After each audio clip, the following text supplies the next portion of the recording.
পৃথিবীর বুকে বহু লিডার, বহু নেতা, কত হইচই হই হুল্লোড় হচ্ছে, দেখছেন না? এ ওকে খারাপ, ওকে খারাপ, ওর কেসটা, এর কেসটা, এই করা ওই করা, কত কিছু হচ্ছে।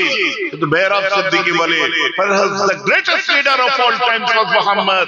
বিশ্বের বুকে যদি সর্বকালের শ্রেষ্ঠ লিডার কেউ হয়, ওটা ইসলামের নবী আমার রাসূল মুহাম্মদ সাল্লাল্লাহু আলাইহি ওয়াসাল্লাম ছাড়া কেউ নয়। জোরে বলুন সুবহানাল্লাহ।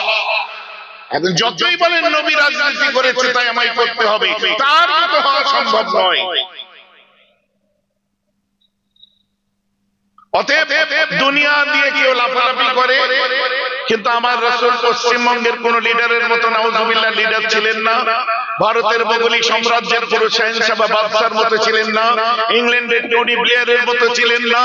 আমেরিকার জো বাইডেনের মতো ছিলেন না। আমার রাসূল ছিলেন নেতাদের নেতা, শাহেনশাহদের শাহেনশাহ, বাদশাদের বাদশা, নবীকুলের শিরোমণি, রাসূলদের সরদার। আল্লাহ যাকে কেবল দুনিয়া নয় দোনো আলমের শাহেনশাহ করেছিলেন, ওটা আমাদের সকলের কলিজা, আমার নেতা, তোমার নেতা, যার কদমে আমাদের মা বাপকে কুরবান করে দিয়েছি, সেটা একমাত্র বিশ্ব নবী মুস্তাফা। জোরে বলুন সুবহানাল্লাহ। কথাটা বোঝা গেছে তো নাকি? আই লাভ মুহাম্মদ সাল্লাল্লাহু আলাইহি ওয়াসাল্লাম। কোথায় বসেছেন? নবীর মেম্বারে বসেছেন। কাকে নিয়ে এসেছেন? নবীর আদনা গোলামের গোলামের গোলাম, নালাইন শরীফ জুতো মুবারকের গোলামের গোলামের গোলামকে নিয়ে এসেছেন। দুনিয়ার নেতা সুনাম করবেন, দুনিয়ার বড় লিডার খুশি হবে,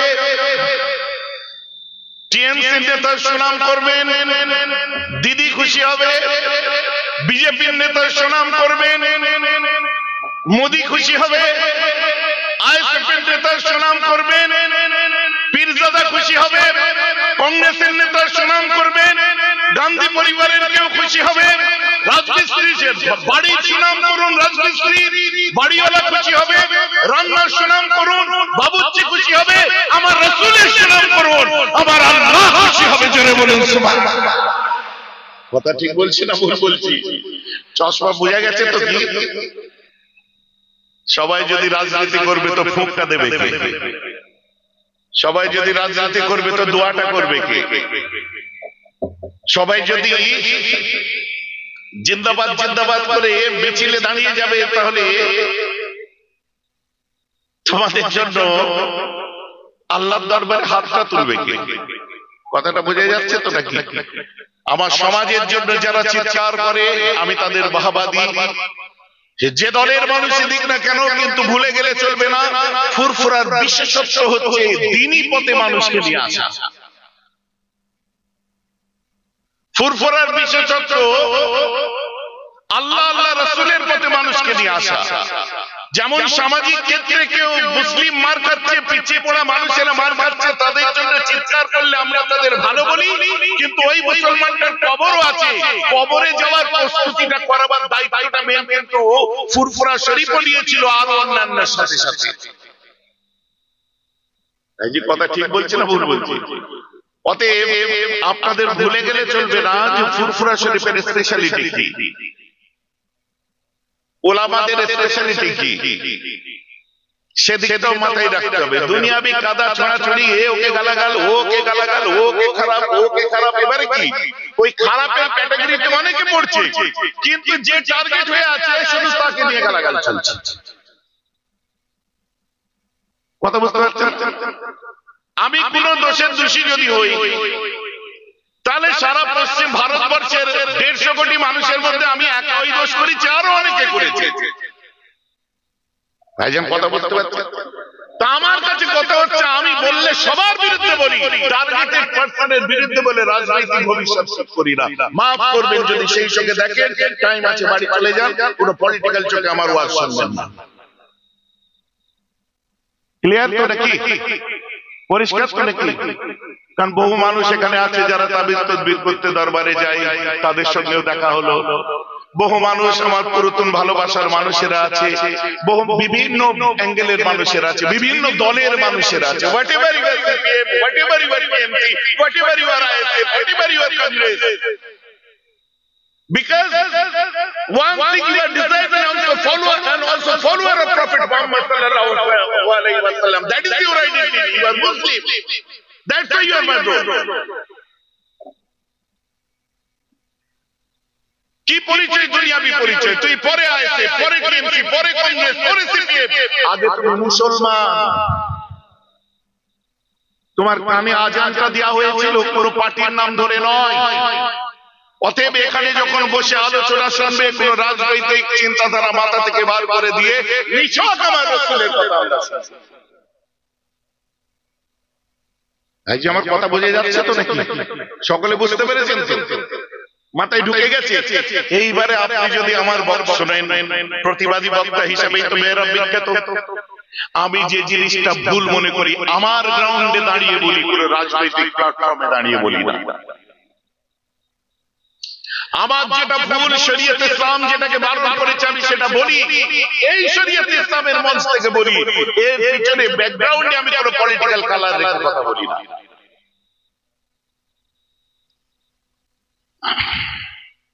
অতএব আমার রাসূল দিন দুনিয়ার বাদশা, তার যদি আপনি জীবনটা শুনেন দুনিয়ার কারোর সঙ্গে মিলাতে পারবেন না। আমার নবী পরিষ্কার বলে দিচ্ছেন তোমরা আমার মতো কেউ নয়।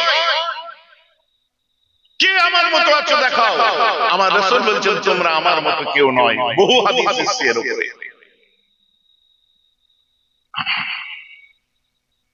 একটা দুটো নয়। আমার মুসলমান সরাসরি আমি একদম চলে যাই কোনো দিকে দেরি না করে। বর্তমান সময় দেখা যাচ্ছে যে দেশের বিভিন্ন প্রান্তে একটা জাতির মানুষকে টার্গেট করে রাজনৈতিক স্বার্থ চরিতার্থের জন্য যারা আজ কুচক্রী না আমার রাসূল আমাদের কলিজায় যে হাত দিয়ে আমার রাসূলের ইজ্জতে হাত দেওয়ার চেষ্টা করেছে, জীবনে ইজ্জত কমবে না। যারা চেষ্টা করেছে সারা দুনিয়ার কাছে তারাই বেইজ্জতি হয়েছে। আজ সামান্য আমার নবীকে ভালোবাসার কোন ব্যানার লাগাতে গেলে আমাদের সেখানে বেগ পেতে হয়। নবীর মিম্বার থেকে এগুলো প্রতিবাদ করাই হচ্ছে আমাদের দায়িত্ব। স্ট্যান্ড পয়েন্ট বুঝে যাচ্ছে তো নাকি? জাতির জন্য বলা আমাদের দায়িত্ব, সমাজের জন্য বলা আমাদের দায়িত্ব, পিছিয়ে পড়া মানুষের জন্য বলা আমাদের দায়িত্ব। তার জন্য আমি কোনো ঝান্ডা ধরি না। কেউ ঝান্ডা ধরে করছে তার রাজনৈতিক ভবিষ্যৎ আছে, তাই আমি ঝান্ডা ধরে করি না। আমার রাজনৈতিক ভবিষ্যৎ নেই। আমি নিরপেক্ষ জায়গায় দাঁড়িয়ে যার যেটা ভুল বুকের উপরে ধাম করে দিয়ে বলি, কারণ আমার কোনো পেছনে নেই। মিস্টার বাসওয়াকার স্মিথের একটা কথা আপনাদের শোনাই। আমার রাসূলকে নিয়ে বিভিন্ন সময় পশ্চিমবঙ্গের মধ্যে আলোচনা হয়েছিল। একবার কোন একজন বক্তা উঠে বলেছিল, স্টেটমেন্ট দিয়েছিল, হযরত মুহাম্মদ এক হাতে তলোয়ার আর এক হাতে হাদিস দিয়ে বার হয়েছিল। ঠিক এই ভাষায় হাদিসও বলতে পারেন। এক হাতে তলোয়ার এক হাতে হাদিস দিয়ে বার হয়েছিল মানুষকে জয় করার জন্য, বুঝলেন? আমি তার জবাবও দিয়েছি, আপনারা ইউটিউব যারা ফলো করেছেন দেখেছেন, কোট আনকোট জবাব দিয়েছি।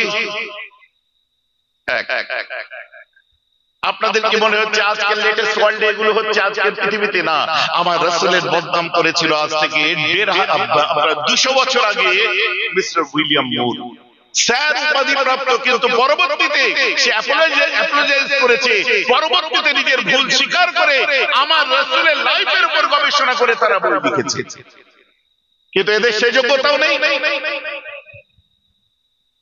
আমার রাসূলকে নিয়ে বদনাম করেছে মিস্টার ডেভিড কোড, আমেরিকার একজন লেখক, কিন্তু পরবর্তীতে ওই মানুষটাই আমার রাসূলকে নিয়ে বলার জন্য যে সে ভুল বলেছে তার উপরে একটা বই লিখেছেন, দ্য অ্যাপোলজি ফর মুহাম্মদ সাল্লাল্লাহু আলাইহি ওয়াসাল্লাম। মুহাম্মদকে নিয়ে যে সব কথা বলেছি তার ভুল স্বীকারের জন্য এই বইটা তারা বই লিখেছে, কারণ যোগ্যতা আছে। এখন যারা বদনাম করছে তারা নিজের পোড়া মুখে বার্নার লাগাবে কি করে? এদের তো যোগ্যতাই নেই। আর এদেরকে নিয়ে আমি বেশি কথাও বলি না, কারণ কাকে কখন কোথা থেকে বার করে দিচ্ছে, বার করে দিয়ে ইসলামের বদনাম করাবার জন্য মোটা টাকা পাচ্ছে। কখন আসছে তসলিমা, কখন আসছে এই, কখন আসছে ওই, কি পার্টিকুলার একটা ধর্মের মানুষের বদনাম করো, তোমরা মোটা মাল পাবে। এটা একটা চক্র চলছে, অস্বীকার করা যাবে না। আজও চলছে, কালো চলছে, এথিস্টরা বরাবর চালিয়ে যাচ্ছে।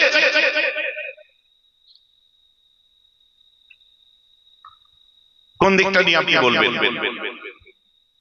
আমার রাসূলকে ভালোবেসেছিল মুসলমানেরা, আমার রাসূলকে ভালোবেসেছিল মুসলমানেরা, আমার রাসূলকে ভালোবেসেছিল বনের পাখি পক্ষী জীব জন্তুরা, আমার রাসূলকে ভালোবেসেছিল আকাশ বাতাস, আমার রাসূলকে ভালোবেসেছিল চাঁদ সূর্য, আমার রাসূলকে ভালোবেসেছিল বনের হরিণী, আমার রাসূলকে ভালোবেসেছিল পাগল উটনী, আমার রাসূলকে ভালোবেসেছিল হযরত উম্মু সালেমা, আমার রাসূলকে ভালোবেসেছিল হাসানাইন, আমার রাসূলকে আজও পর্যন্ত ভালোবেসে চলেছে সারা পৃথিবীর লোক নয়, কোটি কোটি গুনাহগার কাতার যতই গুনাহ করুক তথাপি তারা বলে আই লাভ মুহাম্মদ সাল্লাল্লাহু আলাইহি ওয়াসাল্লাম।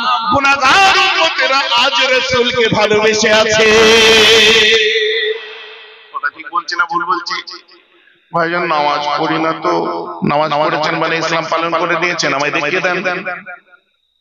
ভাইজান আমি রোজা রাখিনি, রোজা রেখেছি মানে ইসলাম পালন হয়ে গেছে। ভাইজান আমি হজ করে এসেছি, হজ করেছেন মানে ইসলাম পালন করে নিয়েছেন। ভাইজান আমি যাকাত দিই মানে ইসলাম পালন হয়ে গেছে। অতটা সোজা নয়। আল্লাহ কোরআন পাকের মধ্যে লিখছেন কাদ আফলাহা মান যাক্কাহা, they will succeed. Who that particular person? কারা তারা, ওরা কৃতকার্য অর্জন করেছে। who analyze himself, ওরা কারা? analyzation of soul, ওই ব্যক্তিগুলোই যারা নিজেকে নিয়ে কাজ করেছে, নিজে আত্মশুদ্ধির মানুষ হতে পেরেছে। ভাইয়া নামাজ পড়ার নাম ইসলাম পালন করা নয় না? তাহলে নামাজ কি পড়বো না? খবরদার এই কাজটা করো না। বলতে চাচ্ছেন কি শুনুন, এটা কথা বলেন তো, ইসলামের মধ্যে নামাজ না নামাজের মধ্যে ইসলাম? মাথা গুলিয়ে যাবে। আরে ইসলামের মধ্যে আছে নামাজ, ইসলামের মধ্যে রোজা, ইসলামের মধ্যে হজ, ইসলামের মধ্যে যাকাত, ইসলামের মধ্যে তাসবিহ, ইসলামের মধ্যে তেলাওয়াত, ইসলামের মধ্যে ইবাদত, ইসলামের মধ্যে রিয়াজত, ইসলামের মধ্যে আছে ভালো কাজ, ইসলামের মধ্যে আছে ইবাদত বندگی।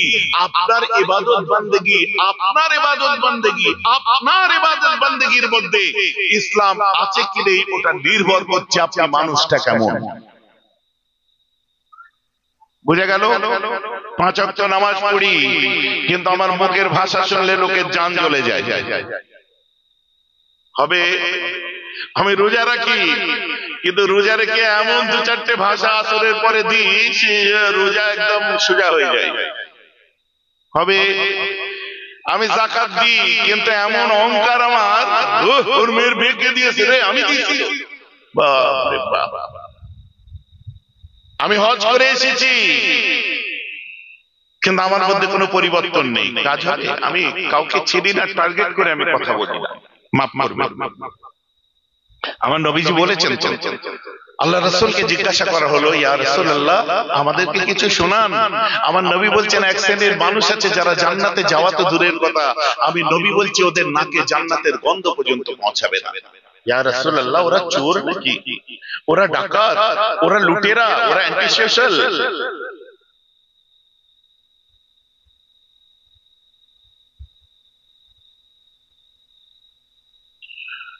ওরা অ্যান্টি সোশ্যাল, ওরা আনসিভিলাইজড, কারা ইমোরাল, কারা তারা হুজুর? জান্নাতে যেতে পারবে না তারা কারা? তারা কি চোর নাকি?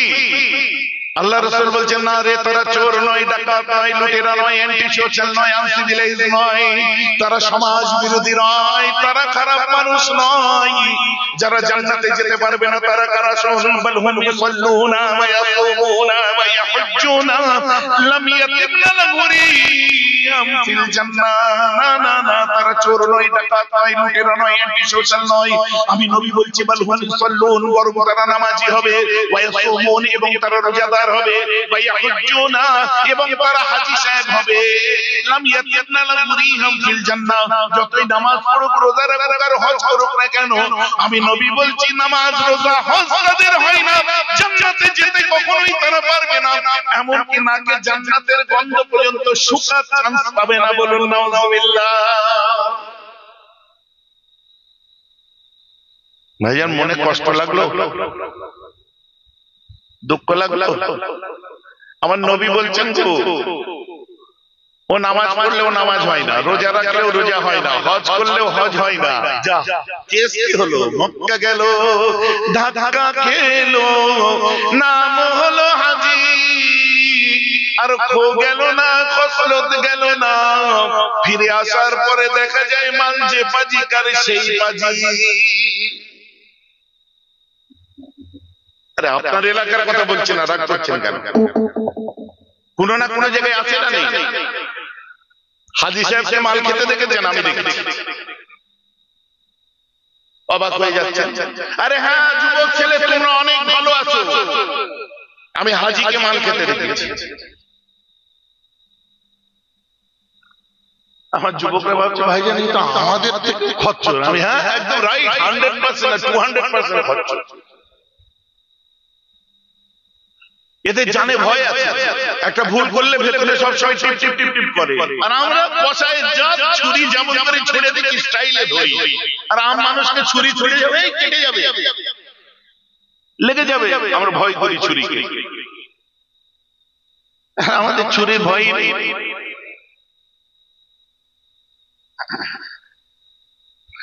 আল্লাহ রাসূল বলছেন কাম মিন কায়মিন লা ইয়াকুমু ইল্লা শাহরু ওয়া কাম মিন সাইমিন লা ইয়াসুমু ইল্লা জুআ। পৃথিবীর জমিনে বহু এমন নামাজি আছে, আমি মুহাম্মদ সাল্লাল্লাহু আলাইহি ওয়াসাল্লাম আমি নবী বলে দিচ্ছি, নামাজ তাদের হয় না, রাত জেগে দাঁড়িয়ে থাকা সার হয়। সে তাহাজ্জুদ পড়ে, চাষা পড়ে, আবাবিল পড়ে, ফরজ পড়ে, সুন্নাত পড়ে, সুন্নাতে মুআক্কাদা পড়ে, ওয়াজিব পড়ে, চাষা পড়ে, আবাবিল পড়ে, সালাতুত তাসবিহ পড়ে, ইশরাক পড়ে, কিন্তু আমি নবী বলছি নামাজ তার হয় না। কেন তা হয় বলুন তো দেখি? মাথায় টুপি, মুখে দাড়ি, নামাজ কতই পড়ে, আর ভিত খোঁড়ার সময় দেখে জমি কেবল বাড়ে। বোঝা যায়নি? লেআউট বোঝেন? লেআউট হাসছে, আরে লেআউট বোঝেন তো নাকি? লম্বা করে দড়ি টেনে দিয়েছে, মিস্ত্রি চলে এসেছে, আসার পরে ভোরবেলায় কাজে লাগবে, মিস্ত্রি কোদাল দিয়ে কোপ মারতে যাবে, যে দাঁড়া নামাজ পড়িস। আমি নামাজ পড়ে আসছি, এসে প্রথম কোপ বিসমিল্লাহ বলে আমি মারবো, তারপর যা হয় তুই চালাবি। নামাজ কালাম পড়ে এসে বলে কোদাল আমায় দে, হাতে নিয়ে নিল। এই বেচারা মিস্ত্রি পাশে বসে কোমর থেকে সেই পাতা দিয়ে বিড়ি ঠোঁটে লাগিয়ে দিয়ে ধরিয়ে টানছে, আর এই বিসমিল্লাহ বলে কোদালের মাথায় ফুঁক দিয়ে করে এই উপরে কোপ মেরেছে, দড়ি এইখানে এতটা দূরে কোপ মেরে বসে আছে। এই তাড়াতাড়ি বিড়ি সরিয়ে দিয়ে বলছে কাল বসে কাল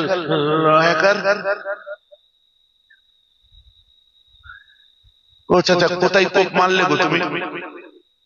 কেন তোমার সীমানা এখানে, তুমি সেখানে কি করতে মেরেছো? তুই বেশি জানিস? তাল গাছ পর্যন্ত আমার দাদুর জায়গা না তোর দাদুর জায়গা? কোপ মারতে আরম্ভ করলো, বলে এইটা না এই সোজা করবি। খোঁড়াখুড়ি চলছে।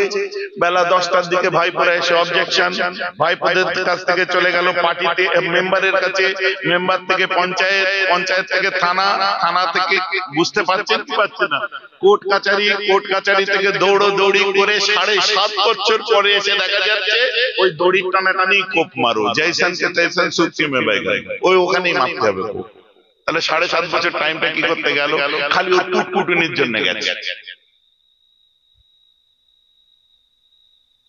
আপনাদের এদিকে এইসব লোক নেই অবশ্য,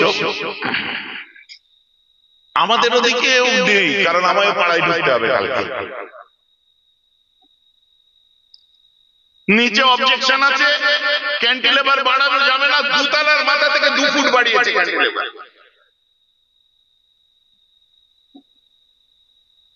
বুঝতে পারছেন?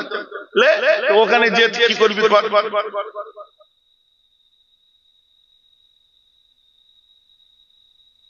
আমার মুসলমান রাগ করবেন না। আপনি বলুন, এখনই আমি বললাম নামাজ পড়েছেন মানে ইসলাম পালন হয়ে গেছে। সত্যি কি হয়েছে? জাগা ছাড়া নামাজি, লোকের মাল আত্মসাৎ করা নামাজি, আমানতের খেয়ানত করা নামাজি, মাদ্রাসা মক্তবের বিল নিয়ে বার হয়ে যায়, চাঁদা তুলে তুলে ঘুরে ঘুরে বেড়ায়। 60% তার, 40% মাদ্রাসা। হয় কি হয় না? এসব বললে এরা ভাইজান খারাপ না, পারিশ্রমিক তো আছে। 60% পারিশ্রমিক, মাদ্রাসার 40%। না কঠিন অবস্থা, বলার কেউ নেই, চলছে চলুক।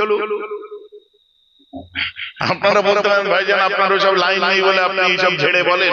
না, লাইন নেই বলবেন না, আল্লাহ শুকর যেগুলো আছে আপনারা দেখছেন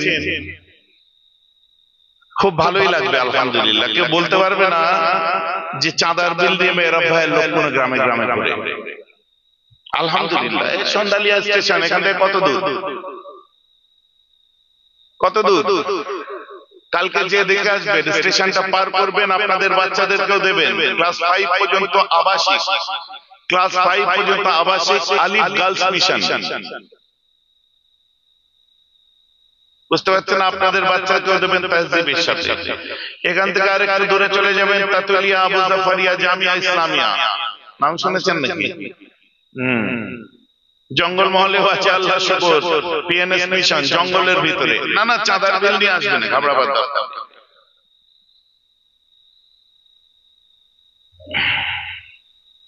বাকি জামিয়াতুল উলামায়ে বাংলা আসামের যে কাজগুলো চলছেই, সেগুলোকে নিয়ে আমি বলবো না। বক্তব্য আমার সেখানে নয়, বক্তব্য হচ্ছে যে আমি নামাজ পড়ছি, একটা নামাজি, তাই তো কোরআন বলছে কাদ আফলাহা মান যাক্কাহা। ওই মানুষগুলো, নামাজিগুলো না, ওই মানুষগুলো সাকসেস হতে পেরেছে। They will succeed. Who that particular person? কারা তারা? মান যাক্কাহা, जिसने तज़किया नफ्स की है, व ज़करा इस्म रब्बिह, এবং সে আল্লাহর নামে জিকির করেছে, ফাসাল্লা, এবং সে নামাজ পড়েছে পার্ট বাই পার্ট। হযরত সালমান ফারসি রাদিয়াল্লাহু আনহু রক্ত থেকে, পিচ্ছাপ থেকে রক্ত নির্গত হতে আরম্ভ করে দেয়। জিজ্ঞাসা করা হলো, হুজুর আপনি উইক হয়ে যাচ্ছেন, কি ব্যাপার? আমার রাসূল বললেন, ও শরীরটা খারাপ হয়েছে, এক কাজ করো, ওর পিচ্ছাপ দিয়ে রক্ত বার হচ্ছে, একটা ডক্টর আছে রাফিদাতুল ইসলামিয়া, ওর কাছে নিয়ে যাও।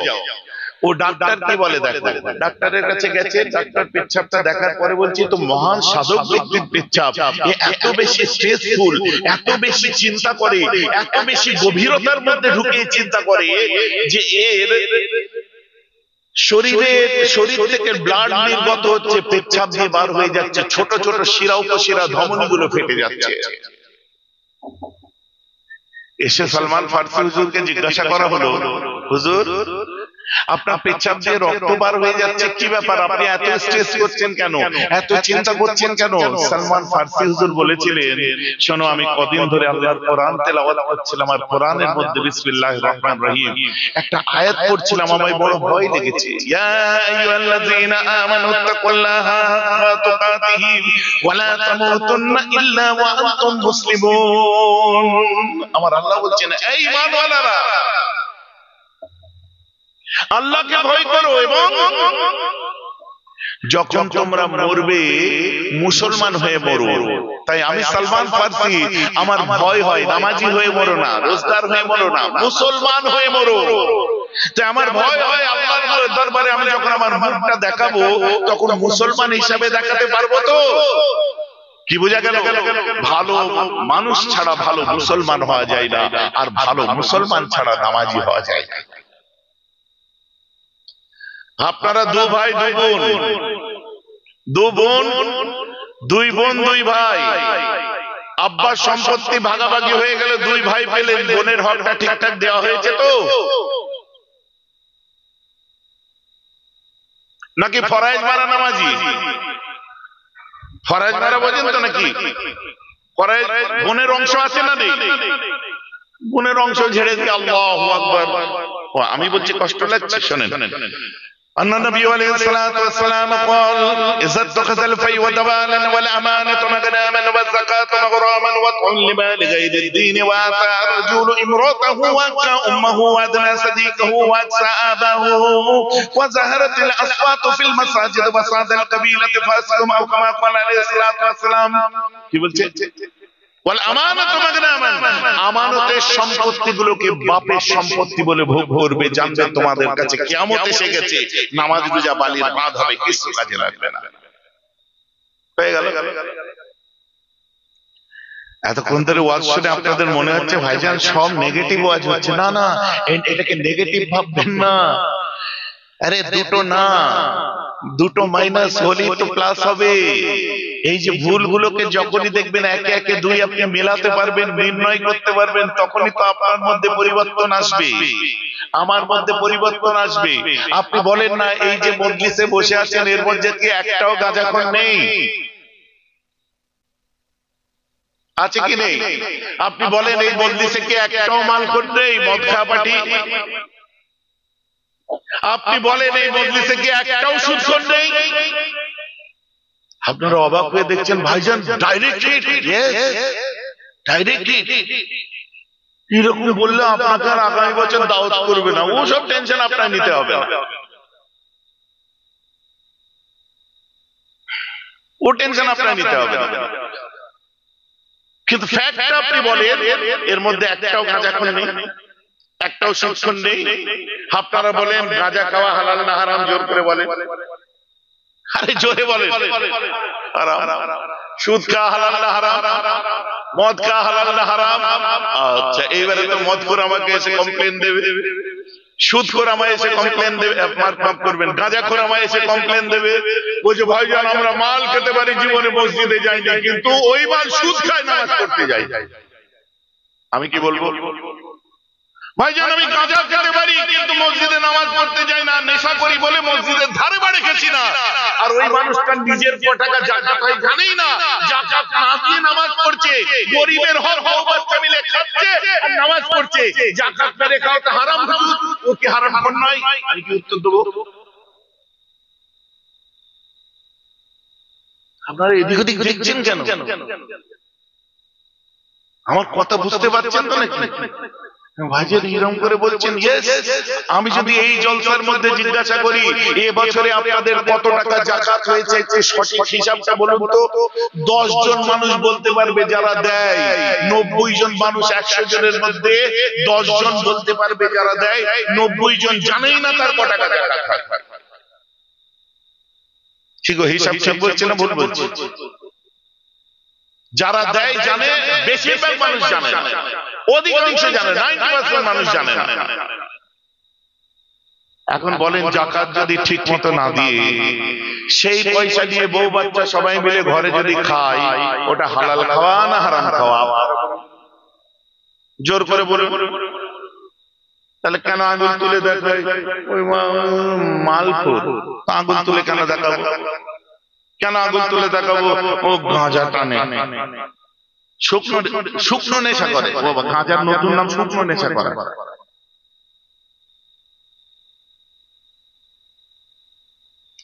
আপনারা বলুন বল নিয়া হারাম জোর করে বলতে হবে আরো জোরে বলতে হবে পোল নেওয়া হারাম আর বড় বড় ভাষণ দিচ্ছি আমি বেরাম সিদ্দিকী পোল নেওয়া যদি হারাম হয় সেই পোল নেওয়া বিয়ে পড়ানো কি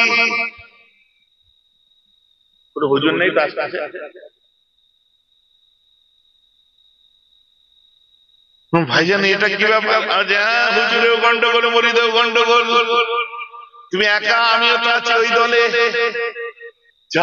তাহলে কি হবে সাদা জামার পিছনে যেও না সাদা লুঙ্গির পিছনে যেও না এই সাদা লুঙ্গি জামা দেখে বিচার করো না গুনাহগার আমি তুমি আমাদের সবার ভুল আছে আমরা এখানে ভুল শুধরাবার জন্য বসেছি আর কারো মনে দুঃখ রইল হ্যাঁ এখন মত করতে এসে বলছে হুজুর আপনি এটা দারুণ কথা বললেন বলে কি ওই যে ঠিকই বলেছেন হিসাব অনুযায়ী আমিও হারাম করবো ওরাও হারাম করবো কেন ওই যে দেখুন সুদ যে খায় সে নামাজ পড়ে যাকাত যে মেরে খায় সেও নামাজ পড়ে ঘুষ খাই সেও জুম্মার দিনে মসজিদে যায়, আমি মাল খাই মসজিদের ধারে বাড়ে যাই না, আমি গাঁজা খাই মসজিদের ধারে বাড়ে যাই না, কিন্তু দুজনই হারামখোর। তফাৎ কি?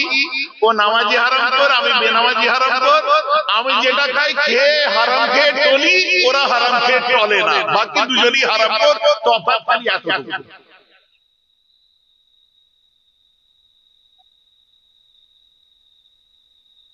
ভাইজান আমার কথা বুঝতে পারছেন? এবার বলুন মুসলমান পিছিয়ে আছে কোন জায়গায় পিছিয়ে আছে? আমার তো মনে হয় মুসলমান সামাজিক ক্ষেত্রে, চাকরি বাকরির ক্ষেত্রে যেমন পিছিয়ে আছে, মুসলমানরা যেমন কি বলে অর্থ সামাজিক অবস্থা তাদের খারাপ, তেমন উল্টো দিকে তাদের ইমানি অবস্থাটাও খারাপ আছে। যেমন সামাজিক ভাবে চিৎকার করছে কেউ, তেমন ধর্মীয় ভাবে চিৎকার করার আমাদের প্রয়োজন আছে না নেই? আপনারা বলুন। আমাদের তো রেভেলেশন এটাই, মুজাদ্দিদের জামানের রেভেলেশন এটাই। আরে বাবা, তুমি চাকরি পেয়ে কামিয়ে রিটায়ার হয়ে যাবে, মরার সময় কবরে যাওয়ার বন্দোবস্তটা উলামাদের দায়িত্ব ঠিক করে দিয়া। আজ সব উলামা যদি নিজেদের দায়িত্ব ভুলে যে জিন্দাবাদ করতে নেমে পড়ে, তো সাধারণ মুসলমান কবরে যাওয়ার সময় কলমাটা কি করে পড়বে? তার জবাব আগে আমায় দেন।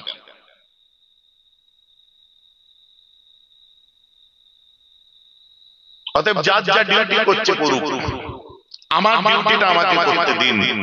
যার যা কাজ করছে করুন, আমার কাজটা আমাকে করতে দিন। এমন মুসলমান খেয়াল করে শুনে রেখে দিন, আপনি দূর করে ছেড়ে দিতে পারবেন না। যেহেতু এই জলসাটা কার ওসিলায়, কার জন্য দিয়েছেন আপনারা বলে বলেন, চক্করে চক্করে বলে বলে বড় পীর সাহেব রহমাতুল্লাহ আলাইহি ইসালে সাহেব, বড় পীর, ছোট পীর, দাদা পীর, খাজা পীর, কেউ যেন রহস্য করবেন না। এখানে বহু ইউটিউবার বসে আছে, দেখার পরে অনেকে বাবা পীরের জলসা, ইয়েস গুরু পীরের জলসা, বন্দর কা সঞ্জ অমরুদ কা স্বাদ, না এইসব কি ব্যাপার? আরে কেন করবো না? হাফেজে কোরআন কারা আছেন হাত তুলে দেখান, মাশাআল্লাহ। কোরআন পাকের মধ্যে বহু সূরা আছে, হাসান হোসেনের নামে সূরা নেই, আল্লাহর রহমত নেক প্যারা বান্দা। বহু নবী রাসূলদের নামে সূরা নেই, আল্লাহর নেক প্যারা বান্দা। আপনারা বলুন তো কোরআন পাকে একটা সূরা আছে, সূরাটার নাম হলো সূরাতুল লুকমান, আছে না নেই? আছে না নেই? এই লুকমান হাকিম কি নবী ছিল? লুকমান হাকিম কি সাহাবা ছিল? তো একটা লুকমান কে ছিল? লুকমান হাকিম কি আল্লাহ বলেছিলেন, এই লুকমান তোমাকে আমি চয়েস দিচ্ছি, তুমি ওলি হবে না নবী হবে?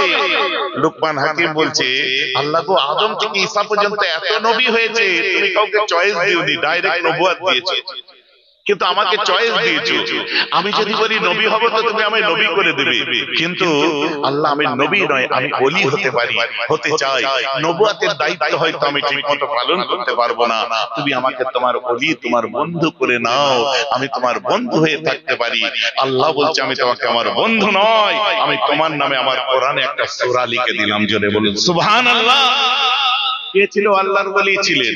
তো আল্লাহর ওলিদের নামে আমরা জলসা করে থাকি। কথা বুঝতে পারছেন? আর যদি এদের নামে, এদেরকে যদি না ভালোবাসি, অনেক জায়গায় আমরা আটকা পড়ে যাব। এদেরকে যদি না ফলো করি, অনেক জায়গায় আটকা পড়ে যাব।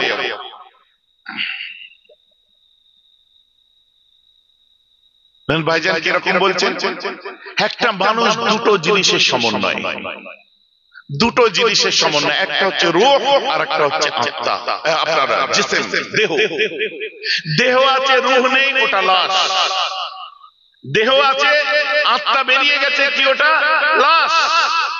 আর আত্মা আছে, দেহ নেই, কোন জায়গায় বুঝতে পারলেন, খুশবু পেলেন, সঙ্গে সঙ্গে আপনার মনে হবে ভূত না কিরে বাবা।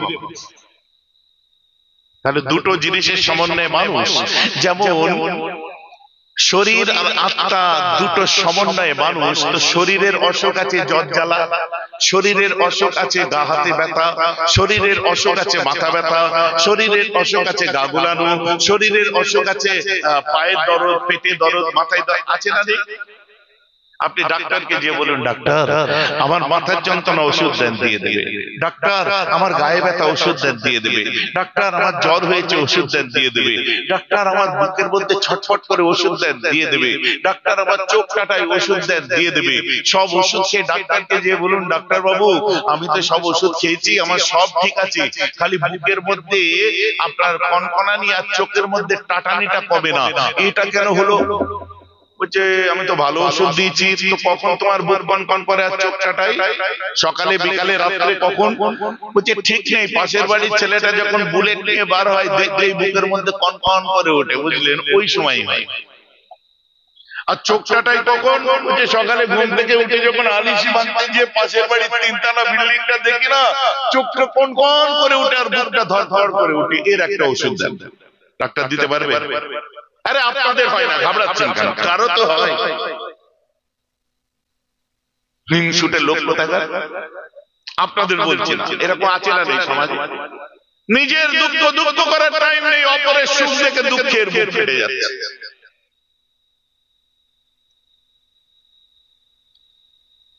এই ওষুধ কোন ডাক্তার দেবে? রুহের ট্রিটমেন্ট কে করবে? জেসেবের ট্রিটমেন্ট তো ডাক্তার করলো, রুহের ট্রিটমেন্ট করার জন্য আপনাদের রুহের ট্রিটমেন্ট করার যোগ্য ব্যক্তির কাছে যেতে হবে, যাদেরকে বলা হয় ইরাতুত তারিক, যাদেরকে বলা হয় রাহনুমায়ে তারিক, যাদেরকে বলা হয় মুর্শিদ, যাদেরকে বলা হয় রাহবার।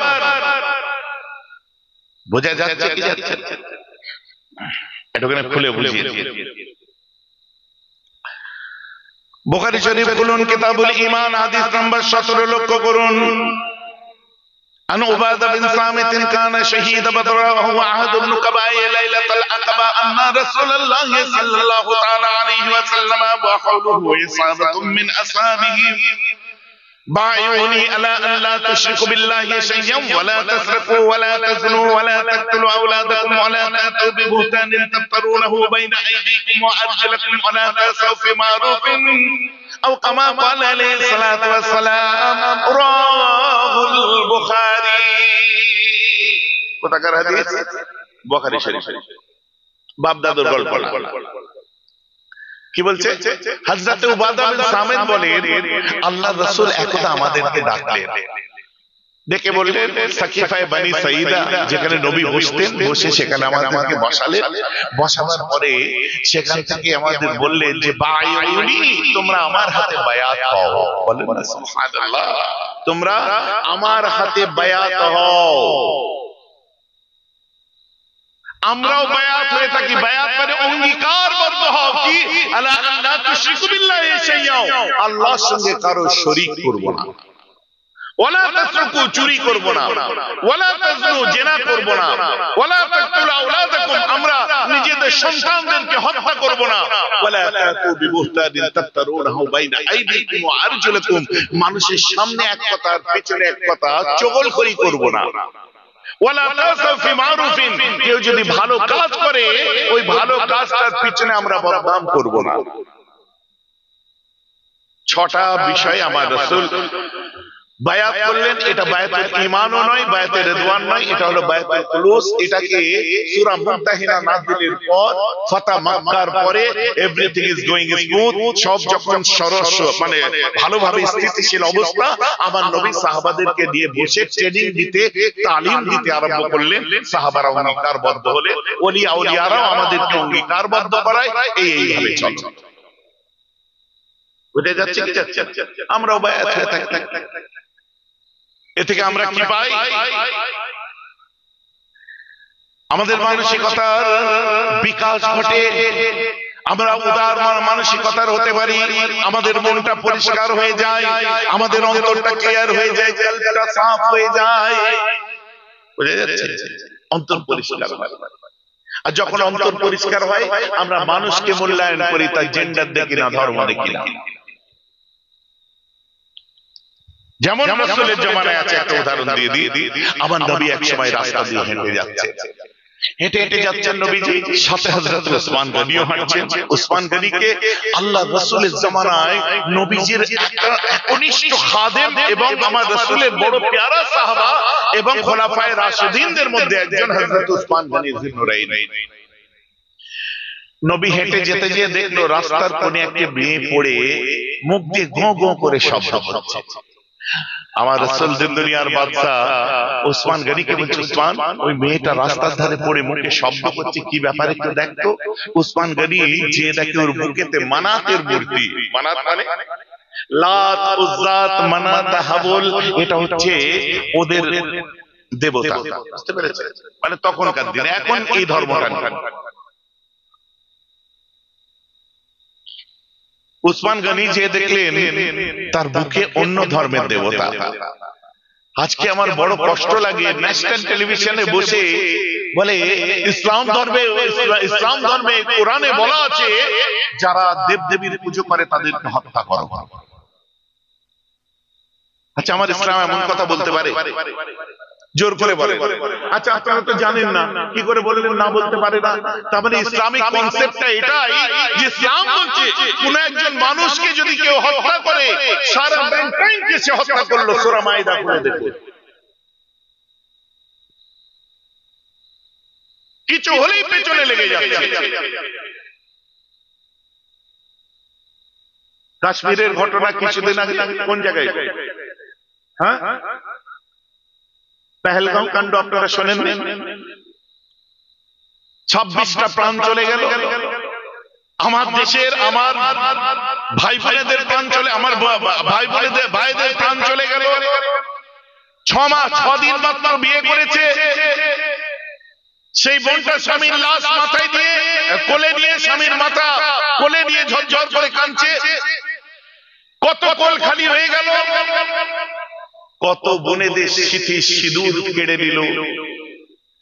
আর ফেলবে ফেল কাদের ঘাড়ে? বলছে মুসলমানদের কাজ। আমি তো বলি মুসলমান ওরা নয়, আমরা মনে করি না। আপনারা পলিটিক্যাল মানুষ যারা, রাজনৈতিক ব্যক্তিত্ব, তারা মনে করেন ওরা মুসলমান, আমরা মুসলমান মনে করি না। আমরা মুসলমান কাকে মনে করি জানেন? সৈয়দ আদিল হুসেন। কে ছিল?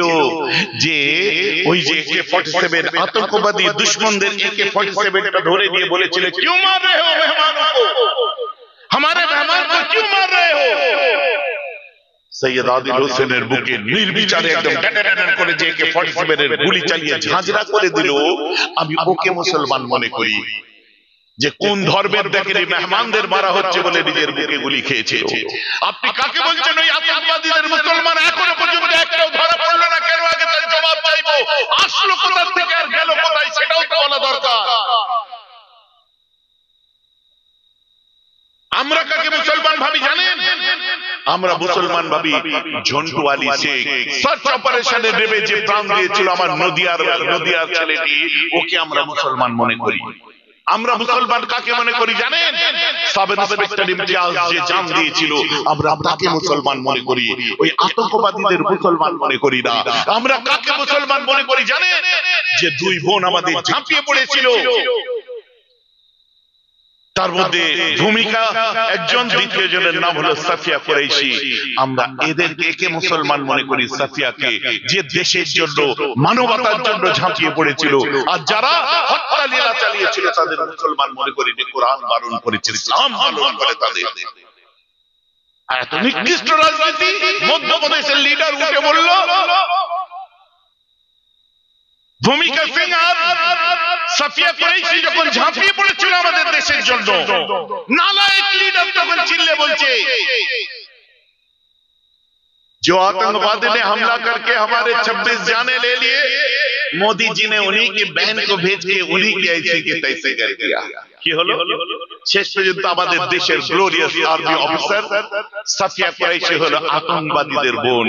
সারা বিশ্বের হিন্দু মুসলমান, সারা বাংলা ভারতবর্ষে হিন্দু মুসলমান যখন ওই নেতার বিরুদ্ধে ঝাঁপিয়ে পড়লো, লাস্টে পায়ে ধরে ক্ষমা চাইতে তার বাড়িতে চলে গেল। এবং তার যে র্যালি বার হলো, সেই র্যালিতেও বার হলো যে মাপ চাইলো, যে বোন আমার বলা ভুল হয়েছে। একটা ঘুরিয়ে যদি আমরা বলি, তুমিই বলেছিলে উনি হচ্ছে আতঙ্কবাদীদের বোন, আর তুমি কেমন দেশভক্ত আতঙ্কবাদীর বোনের পায়ে ধরে মাপ চাইতে গেছো। বক্তব্য আমার বোঝা যাচ্ছে তো নাকি? এ বিষ আপনি খতম করবেন কি করে? এ বেশ খতম হবে না, উগ্রতা ছড়িয়ে দিচ্ছে, কথায় এসে উঠে যাচ্ছে কি হিন্দু হিন্দু ভাই ভাই বলছে কে? রাজনৈতিক লিডার কি ধর্মেন্দ্র অধিকারী না কি নাম, জিতেন্দ্র ধর্মেন্দ্র কি বলে, ওই কি নাম জানি না, হিন্দু হিন্দু ভাই ভাই, দু বাটি খেয়ে এক বাটি বেঁধে নিয়ে গেছিল। কার বাড়ি খেয়েছিল? কার বাড়ি? হ্যাঁ, শাহাবুদ্দিনের বাড়ি। আরে যেটা খেয়েছিল ওটাও ফেমাস, যে খেয়েছে সেও ফেমাস, মধ্যে থেকে শাহাবুদ্দিনও ফেমাস। তা আমি শুনেছি ওটা খেলে পাক্কা মুসলমান হয়, ও আবার খেয়ে হিন্দু হয়, আমি জানতাম না তো। আসলে এরা কি, এরা না হিন্দু না মুসলিম, এদের কথা শুনে হিন্দু হিন্দু ভাই ভাই পাত্তাই দেয় নাই। ধর্মের বেসিকে ভারতবর্ষের মানুষেরা কোনো কিছু যে উস্কানিমূলক কথার পাত্তা দেয় না। আমরা ওদের ভাই হতে চাই না, আমরা ভাই ছিলাম তাদের যারা ভারতবর্ষের বুকে ভারতের ঐতিহ্য নিয়ে বাংলার বুকে যারা ঠাকুর রামকৃষ্ণ পরমহংসদেবের আদর্শ মেনেছে, আমরা তাদের ভাই ছিলাম, তাদের ভাই আছি, তাদের ভাই থাকবো।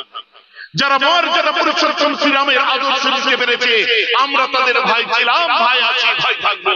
যারা বাবা তারকানাথের আদর্শ নিতে পেরেছে, তাদেরকে যদি বলি আমরা তোমাদের ভাই, আমরা মেনে নেব। যারা নাকি গৌরাঙ্গ মহাপ্রভুর আদর্শ মেনে চলেছে, বলুন আমাদের ভাই, আমরা মেনে নেব।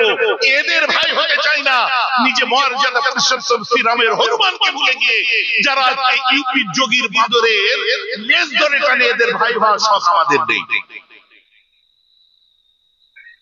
কথাটা বুঝতে পারছেন কি পারছেন না?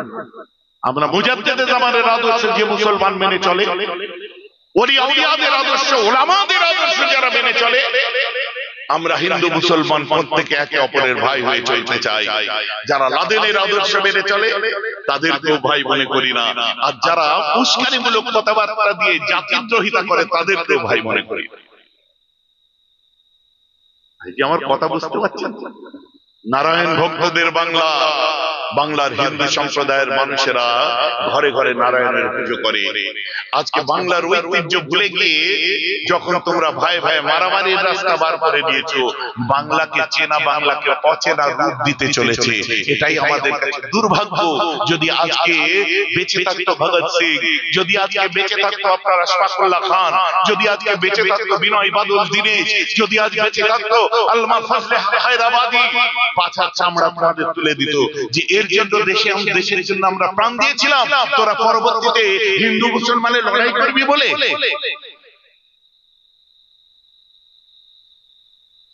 আর এদের মাথায় ঢুকে গেছে, আমার দুঃখ লাগে, আফসোস লাগে, জ্ঞানী শিক্ষিত সম্ভ্রান্ত মানুষেরা নয়, যারা ধর্মীয় উস্কানিমূলক রাজনীতির তামাককে ঘুরছে, তাদের মাথায় ঢুকে গেছে ধর্মের ভিত্তিতে পাকিস্তান আলাদা করে নিয়েছে, তোমরা এখানে কি করছো? আরে সেখানেও 2 কোটি সংখ্যালঘু বাস করে, ধর্মের ভিত্তিতে আলাদা হলে ওই 2 কোটি সংখ্যালঘু কি করতে? আরে পাকিস্তান ধর্মের ভিত্তিতে আলাদা করেছে, কিন্তু হিন্দুস্তান তো ধর্মের ভিত্তিতে আলাদা হয়নি। ইতিহাস পড়ুন, কানার দল, অশিক্ষিত কামারের দল, আপনার ইতিহাস পড়ুন। ভারতবর্ষের স্বাধীনতা পেয়েছিল ধর্ম নিরপেক্ষতার ভিত্তিতে, এবং তাতে সই আগে কানারা করেছে, পরে আমাদের উলামারা করেছে। ধর্ম নিরপেক্ষ দেশ হিসাবে সর্বধর্মের মানুষের অধিকার আছে। তারপরে বাবা সাহেব আম্বেদকর সংবিধান লিখেছেন।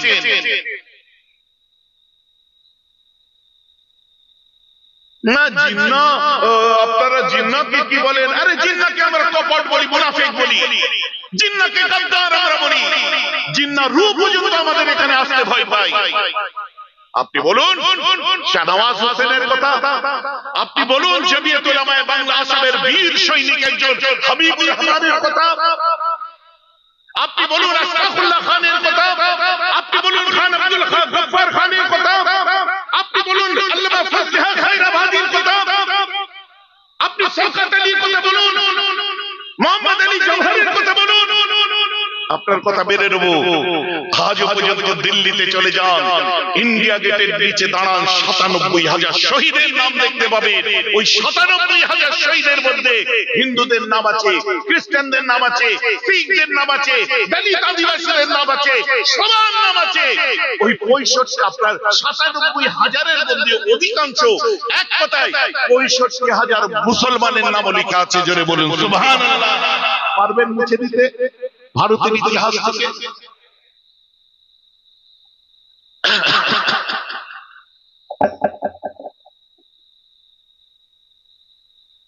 অজ্ঞ মোল্লার দল, মৌলানার দল ওয়াজ করতে উঠে কোন রিপোর্টারের মাথায় চুল খুলে রেখেছে, পড়লো তার জানলিয়ে। কে কি বললো, পড়লো তার জানলিয়ে।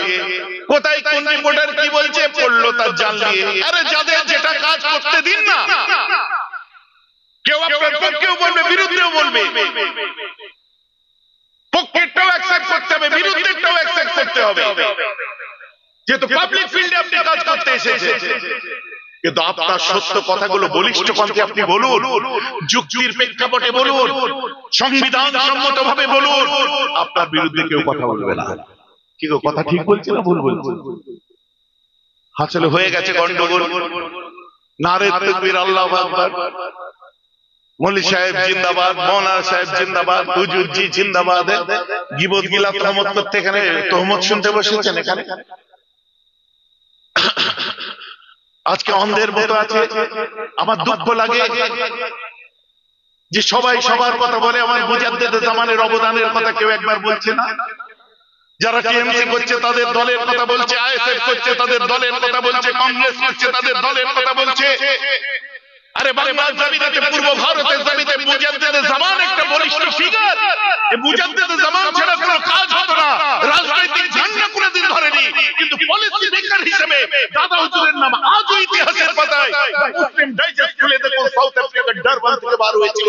দেখুন মিস্টার সুধীর মিত্র বাংলা হুগলি জেলার ইতিহাস খুলে দেখুন, বিমলেন্দ্র শাসন কি বলছে দেখুন, পদ্মত ভট্টাচার্য কি বলছে দেখুন। মুজাদ্দেদ জামান একজন ইউনিক পার্সন ছিল। ২৫০ বছরের ইতিহাসে অনেক পীর ওলির জন্ম হয়েছে, দ্বিতীয় কোন তোমার আমার দাদা হুজুরের জন্ম হয়নি। বলুন সুবহানাল্লাহ। কথাটা বুঝতে পারছেন কি পারছেন না? হচ্ছে মুজাদ্দেদ জামানের কথা নেই। আর পিচিং এ মৌলভী সাহেবের দল বার হয়েছে, আমাদেরকে খালি তাতাই। ওরা বাপ দাদু ছাড়া ওয়াজ জানে না, যাতে আমরা বাপ দাদুর কথা না বলি। বুঝতে পেরেছি? আজ আমি বাপ দাদুর কথা যদি না বলি, তুই যে মুসলমান সেটাও আমার দাদা হুজুরের ওসিলায়, ওটাও তো বুঝতে পারবি না। কারণ পূর্ব ভারতের ঊনবিংশ শতকের শেষ, বিংশ শতাব্দীর সূচনাকালীন সময় মুজাদ্দেদ জামান পীর আবু বকরের অগ্রণী ভূমিকা। যারা ঈমান নিয়ে বেঁচে থাকবে না, বেঈমান হয়ে কবরে যাবে, এই প্রশ্ন এসেছিল। হাঁচির দোয়া, কাচির দোয়া, পেচ্ছাপ পায়খানা দোয়া শেখার প্রশ্ন নয়। ওই সময় দেওবন্দ থেকে কোন দেওবন্দি পূর্ব ভারতে তোমার আমার বাপ দাদুর ঈমান বাঁচাতে আসেনি।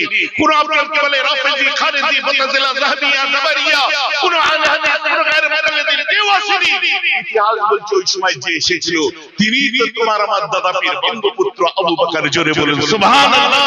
ডান দিকে ছিল আল্লামা রুহুল আমিন, বাঁ দিকে রিসালুদ্দিন সালসাবি, পীর আবু মুফতি আযম আবু জাফর সিদ্দিকী, পাঁচ দাদু। তিনি ঝাঁপিয়ে পড়েছিলেন। তখন সিয়াদাত থেকে গান্ধীজি, সিয়াদাত থেকে নিয়ে গান্ধীজি পর্যন্ত ৯ নম্বর হালদার লেন কলকাতায় এসে তার সঙ্গে বৈঠক করতে বাধ্য হতো। বড় লাট ছোট লাট পর্যন্ত চমকে গেছিলেন, কারণ বলেছিলেন শহীদ মিনারে দাঁড়িয়ে ডান হাতে রাখি কোরআন, বাঁ হাতে আমার হাদিস, মাথায় রেখে ভারতের সংবিধান। আমি আবু বকর। ভারতের সার্বভৌমত্বে যদি কোন গভর্নমেন্ট হাত দেয়, হিন্দু মুসলমানের মধ্যে যদি ফাটাল দেখায়, ব্রিটিশ ডিভাইড এন্ড রুল যদি আমার এখানে চালায়, আমি আবু বকরের শরীরে এক বিন্দু রক্ত থাকা অবস্থায় আমি বড় লাট ছোট লাটকে ছেড়ে কথা বলবো না। আমি আমার মুরিদ মুতাকাদ্দিমদের নিয়ে, আমার ভালোবাসার মানুষদের নিয়ে আমি অরাজনৈতিকভাবে ময়দানে দাঁড়িয়ে তাদের বিরোধিতা করব। জোরে বলুন সুবহানাল্লাহ। এগুলো কি আপনারা শুনেছেন? শুনেন? এই করলে ওই হবে, ওই করলে ওই হবে, সেই করলে তাই হবে, এই করলে ঈমান চলে যাবে, ওই করলে আমল চলে যাবে।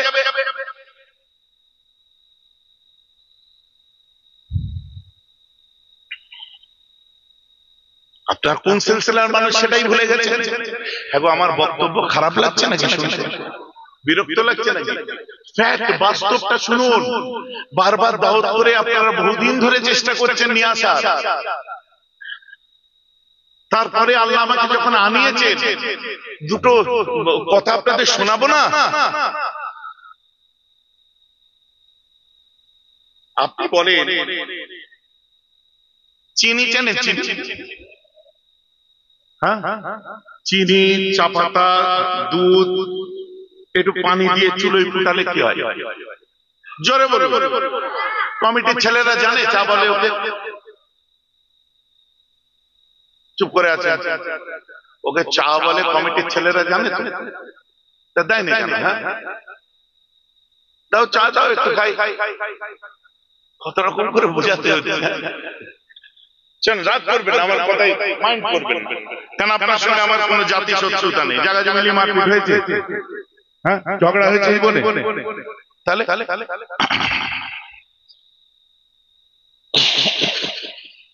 আমার মুসলমান, আমার কথায় ব্যথা নেবেন না। উসমান গনি বলছে, হুজুর ওর বুকে তো মানাতের মূর্তি। আমার রাসূল কি বলেছিলেন ওর বুকে মানাতের মূর্তি আছে? বাবু এইটাকে এই দিক দিয়ে দেওয়া যাবে? এটাকে তার শর্ট হয়ে যাবে, তাহলে একটা করো, একটুখানি পিছাও, তুমি ফ্রেমটা দেখো, একটুখানি ওদিকে পিছাও, এই ফ্রেমটা দেখো, এইদিকে নিয়ে যাও, ওইদিকে নিয়ে যাও, আচ্ছা নিয়ে যাও, বাস দাঁড়াও, এটা কাছে দাও, ফ্রেম ঠিক আছে? হ্যাঁ, চলো।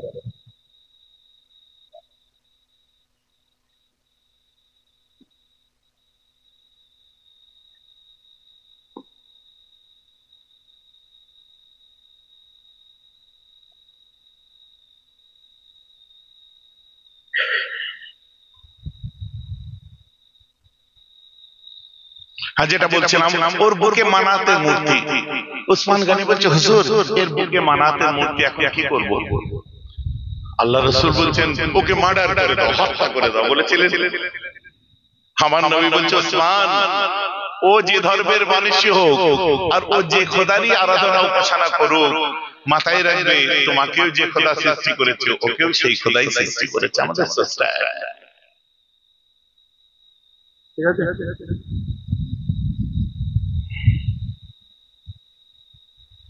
আমাদের স্রষ্টা। চলো উসমান ওকে নিয়ে আসি। হযরত উসমান গনি এগিয়ে গেলেন ওকে নিয়ে আসার জন্য। উসমান গনির দিকে তাকালেন, তাকাবার পরে উসমান গনির দাড়ি মোবারক, মাথায় চুল, পাগড়ি দেখে দেখলেই তো মুসলমান। রাগের মাথায় উসমান গনির দিকে থুতু ছিটিয়ে দেয়, মুহাম্মাদের গোলাম, বর্বর জাতি, গালাগাল করছে। উসমান গনি মুখটা মুছছেন। আমার রাসূল বলছে, উসমান আয় রে, আয় আয় আয় আমার জন্য। Usman Ghani business empire. Mister Rachel Harber বলছে, ইসলামের নবী মুহাম্মাদের একজন ডিসাইপল ছিল, ফলোয়ার ছিল, যে এত বড় মাপের ধনী ছিল, তার বিজনেসটা যদি আজকের পৃথিবীতে রয়ে যেত, সারা পৃথিবীর 4 ভাগের 3 ভাগ সম্পত্তি উসমান গনির হয়ে যেত। সুবহানাল্লাহ। বোঝা যাচ্ছে তো নাকি? जो अच्छा তাই উসমান গনি মুখে থুতু টুতু লেগে আছে। আমার রাসূল বলছে, চলে আয়। খুব খারাপ রে বুড়িটা, মেয়েটি খুব খারাপ। আমার রাসূল এই সময় বলছেন মেয়েটি খারাপ। উসমান গনি বলছে, না হুজুর ওর মধ্যে একটা ভালো গুণ আছে। বলে কি? বলছে, হুজুর ও আমাকে আপনার গোলাম বলেছে, বুড়ি বড় সুন্দর নাম আমাকে দিয়েছে। কাল কিয়ামতের দিনে আল্লাহ তাআলা আমি উসমানকে যদি ডাকে, উসমান গনি বলে না ডেকে আমার আল্লাহ যেন আমাকে মুহাম্মাদের গোলাম বলেই ডাকে। ওই বুড়ির দিয়া নাম দিয়ে যেন আমায় ডাকে, ওই দোয়া করো। আমার রাসূল হাত করলেন, জড়িয়ে ধরে বললেন যে আমাকে কত ভালোবাসিস Usman, that is I love Muhammad সাল্লাল্লাহু আলাইহি ওয়াসাল্লাম। এমন মুসলমান, আমার নবী বলছেন, যাও আমার বেলালকে ডাকো। কেন ডাকলেন? পলিসি মেকিং করলেন যে বেলালকে দেখলে ও বেশি বিরক্ত হবে না, কারণ বেলালের একটা দাড়ি, বেলালের ছোট ছোট দাড়ি, ও দেখে বিরক্ত হবে না, ও রাগান্বিত হবে না, ওর মুড অফ হবে না। বেলালকে ডাকো। হযরতে বেলালকে ডাকতে গেছে, ইয়া বেলাল, বেলাল, বেলাল। হযরত বেলাল বলল, লব্বাইক ইয়া শাইখি, কি ব্যাপার বলুন? বলছে ওই টিলার পিছনে রাসূলুল্লাহ আছে, তোমাকে এক্ষুনি আল্লাহ। বাবা বেলাল গায়েব। হ্যাঁ বেলাল, বেলাল, বেলাল ওই দূরে চলে গেছে। বেলাল শোন। শুনবো কি? আপনি তো শেষ পর্যন্ত বলবেন রাসূলুল্লাহ টিলার পিছনে আমায় ডাকছে। আপনি কথা শেষ করার আগে আমি নবীজির কাছে পৌঁছে যাব। বলুন সুবহানাল্লাহ। That's called I love Muhammad সাল্লাল্লাহু আলাইহি ওয়াসাল্লাম। That's called I love Muhammad সাল্লাল্লাহু আলাইহি ওয়াসাল্লাম। রাসূলুল্লাহর কাছে যে বলছি, ইয়া রাসূলুল্লাহ আপনি আমাকে তলব করেছেন হুজুর, যে মেয়েটিকে তুমি আমার বাড়িতে নিয়ে যাও। হযরত বেলাল তুলে নিয়ে যেতে গেছে, যাওয়ার পরই দেখছে মেয়েটির বুকে মানাতের মূর্তি। বেলাল বলছে হুজুর ওর বুকে, বলছে বুঝতে পেরেছি, ওকে মার্ডার করে দাও বলেছেন। নবীজি বলছেন কোন জাতির দেখো না, বরং তুমি ওকে নিয়ে যাও বাড়িতে, আমার সেবা করো, আমার বাড়িতে নিয়ে যাও। বাড়িতে নিয়ে এসছে আমার নবী। আম্মাজি খাদিজাকে বলছে, খাদিজা শোনো, আল্লাহর জান্নাত বিক্রি হচ্ছে, নেবে কি? বলছে একটা মেয়ে নিচ্ছে, ও সাহায্য করো, ও সেবা করো, আল্লাহ তোমায় জান্নাত দিয়ে দেবে। আরে ওই পাগলগুলোকে কে বুঝাবে যারা আজকে সেজে গুজে মেইনস্ট্রিম মিডিয়ার মধ্যে বসে উলফাল বকছে যে ইসলামের মধ্যে বলা আছে যারা মূর্তি পুজো করে তাদেরকে হত্যা করো। না, এ কথা বলা নেই, বরং নবীজি এ কথা বলছে যাদের বুকে মূর্তিও থাকবে তাদেরকে তুলে নিজের বাড়িতে এনে সেবা করো। বলুন সুবহানাল্লাহ। আমি তো কোট অ্যান্ড কোট জবাব দিচ্ছি। এমন মুসলমান খেয়াল করে শুনে রেখে দিন, আম্মা খাদিজা বুকে মূর্তি দেখে বলছে হুজুর ওর বুকে, বলছে খাদিজা ওটা লক্ষ্য করার বিষয় নয়, ও সেবা করতে হবে। কোন জাতি কোন ধর্মের দেখতে হবে না, ও সেবা করো। সেবা করতে আরম্ভ করলেন, সেবা করছে। রাসূলকে সহ্য করতে পারেনি, কিন্তু আমার নবীর বাড়িতে সেবা চলছে। আমার রাসূল এক সময় দেখলেন আম্মা ফাতেমা একটা 5 বছরের বাচ্চা ছিলেন। আম্মা ওই সময় 5 বছর বয়স, একটা পাত্র করে পানি নিয়ে যাচ্ছে। আল্লাহ রাসূল বলছেন ফাতেমা। মেয়েদের দেখলে বাপের মন একটু নরম হয়ে যায়, একটু আদর করতে। ফাতেমা, ফাতেমা, আব্বু আরেকটু হলে পানিটা, আমি চমকে উঠেছিলাম, আমি চমকে গেছি, আরেকটু হলে পানিটা পড়ে যেত তো।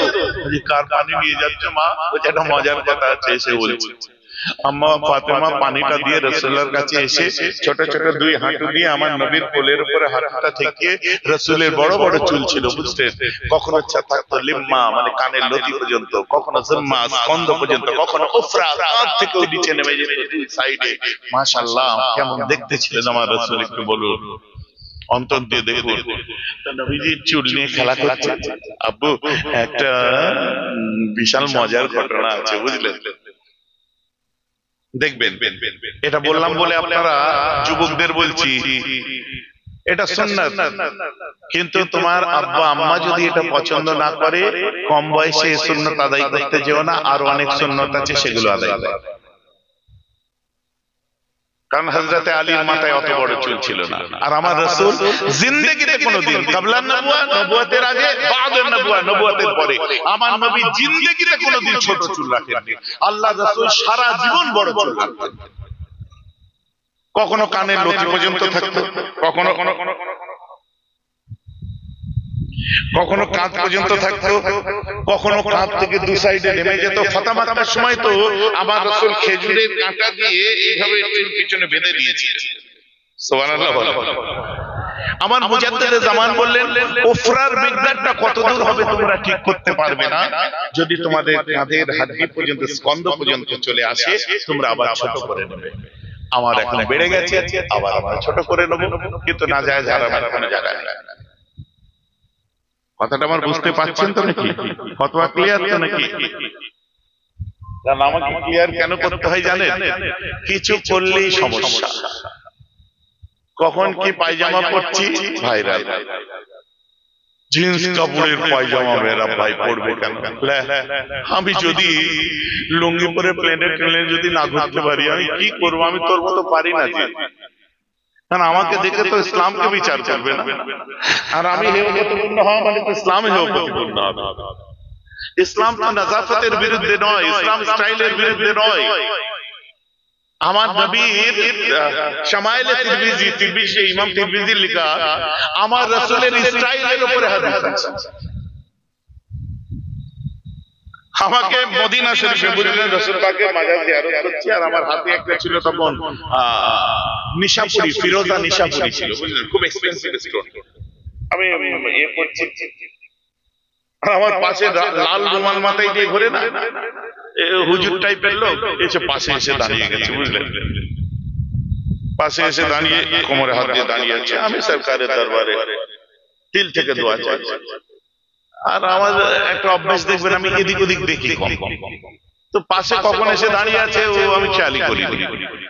আমি দোয়া শেষ করে আদবের সাথে সবুজ গম্বুজ দেখছি, রাসূল পাকের রওজার সামনে বরকত হাসিল করছি। আগে যে कहां से हो? अरे यार कौन है भाई, कहां से हो? जी किरम बिहार के लोग। अरे भैया कहां से हो? हाँ जी यार मैं कहीं से हूं, मैं बिहार से नहीं हूं। मैं बिहार से कहना है क्या है? और देखो कायदे में रहो, अपने मतलब से मतलब रखो, काम से काम रखो, चलो अपने रास्ते चलो। ये क्या है ये? यार अंगूठी है, अपने पैसे से खरीदे, थोड़ी किसी के बाप के पैसे से खरीदे का, ये अपना ये शिर्क है, शिर्क। जब शिर्क बोले तो मैं उनके हाथ पकड़ लिए, फिर हाथ पकड़ के खींचते हुए आया, चलो मेरे साथ 3 नंबर गेट, चलो हमारे साथ 3 नंबर गेट, हाथ ধরে ছোড়ো ছোড়ো। আমি কি আপনারা যারা গেছেন দেখেছেন মসজিদে গাওয়ামার সামনে শুধু পাথর আর আংটির দোকান, তাই তো? আরে আংটি পরা সুন্নাত, বলেন না সুবহানাল্লাহ। হাত ধরে আমি দিয়ে যাচ্ছি, বলে ছাড়ো ছাড়ো, আমি চল, আমি যদি শিরক করে থাকি যারা বেঁচে ওরা কি করছে জবাব ওদেরকে দিবি, চল। তো যদি না টিকি চুল তুলে নেয় আমি কান কেটে উড়িয়ে দেবো। যে হাত হাত ছিড়িয়ে দিয়ে কোথায় চলে গেল? আপনার বডি ল্যাঙ্গুয়েজ, আপনার অরা, আপনার ভাইব দেখে আপনার সাথে কথা বলতে পারবে না কেউ, সেইভাবে রাসূলের দরবারে যাবেন, কারণ আমরা গোলামি রাসূলের করি, আল্লাহর বান্দা আমরা। নবীজির দরবারে আপনার রাসূল, আপনার খোদা, কে কি বলছে তাকাবার দরকার নেই।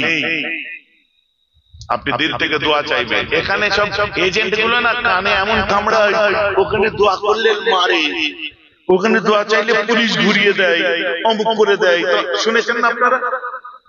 ও দেয়, ওই তুরস্কের মানুষকে দিচ্ছে না তো, আফগানিস্তানের মানুষকে দিচ্ছে না তো, ওই ইরানের মানুষকে দিচ্ছে না, ইরাকের মানুষকে দিচ্ছে না, সিরিয়ার মানুষকে দিচ্ছে না, লেবাননের মানুষকে দিচ্ছে না, খালি তোমাদেরকে দিচ্ছে কেন?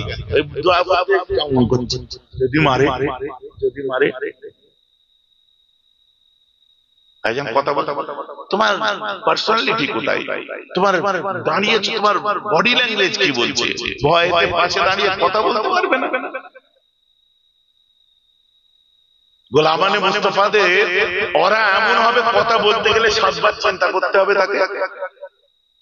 নিজের চোখে আমি দেখেছি, আপনারা ইনশাআল্লাহ যে দেখে আসবেন সবাই নিয়ত করেন, আল্লাহ পয়সা দিবি তোমার হাবিবের দেশে যাব, হজ হোক আর উমরা হোক, সবাই বলেন ইনশাআল্লাহ।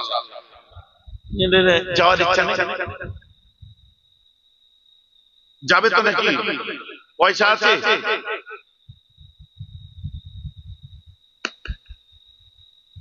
সকলে জোর করে বলুন ইনশাআল্লাহ, আরো জোরে বলুন ইনশাআল্লাহ।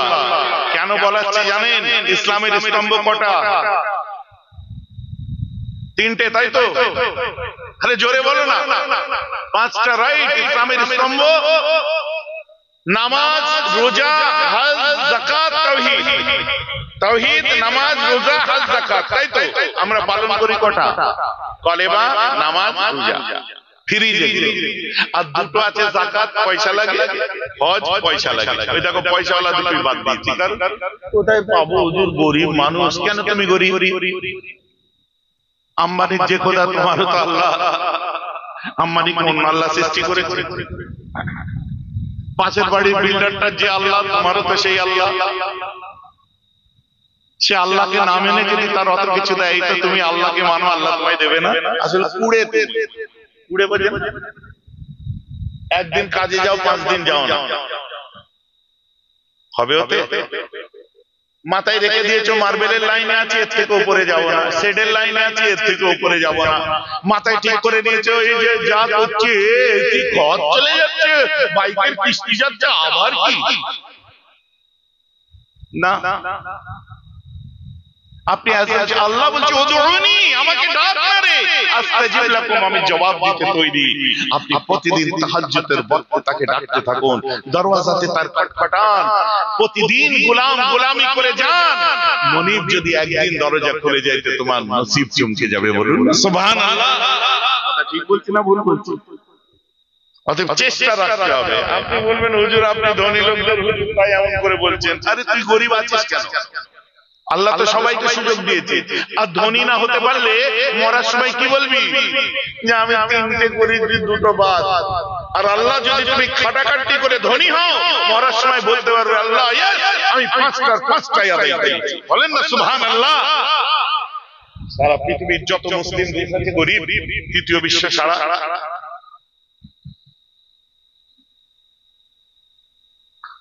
আল্লাহ প্রত্যেককে দিক, ধন দিক, লোকে খাবে, খোদা না গরিব করে। সকলে বলুন আমিন। আল্লাহ সুযোগ দেয়, আল্লাহ সুযোগ দেয়, তুমি সেই সুযোগ কাজে লাগাতে পারো না। আল্লাহ অপরচুনিটি দেয়, তুমি রিস্ক নিতে পারো না।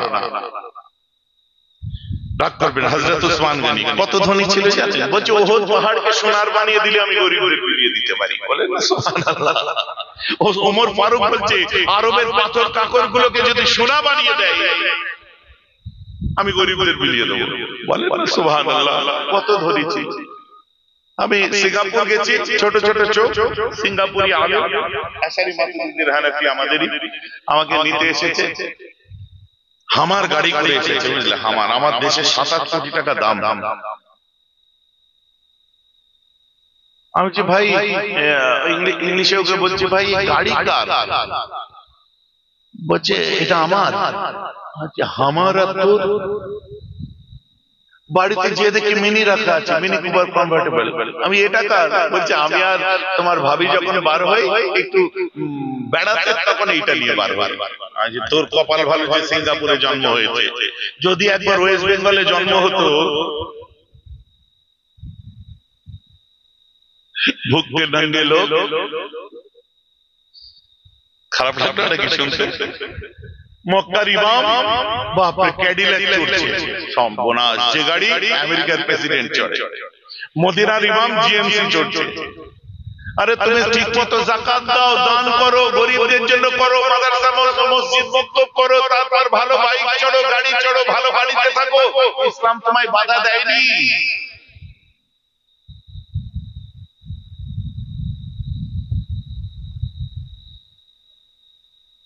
ভাইজান আমার কথা বুঝতে পারছেন তো নাকি?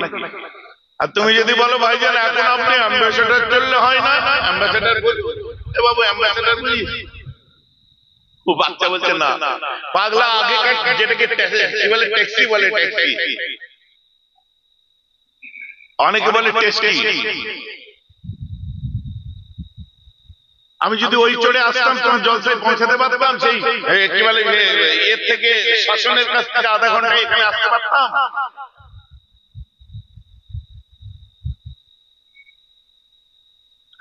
ভাইজান আপনাদের ব্যবসা তো খুব ভালোই চলছে। অরিজিনাল ব্যবসা যদি দেখতিস, খোদার কসম বলছি নিজের ঘরে আগুন লাগিয়ে মরে যেতিস। জলসা জুলুস তো দূরের কথা, যদি অরিজিনাল বিজনেসটা জানতে পারতিস, এখন যেমন ভেতরে জ্বলছিস তখন ঘরে আগুন লাগিয়ে জ্বলতিস। ভাইজান কথা বুঝতে পারছেন? নসিব ভালো যে এর পরেও জলসা জুলুসের লাইনে আসছি, তকদির ভালো যে এর পরেও সপ্তাহে 3 দিন জলসা করছি, নাহলে ওদিকগুলো যারা জানে আমার খুব ভালো আছে, ঠিক আছে।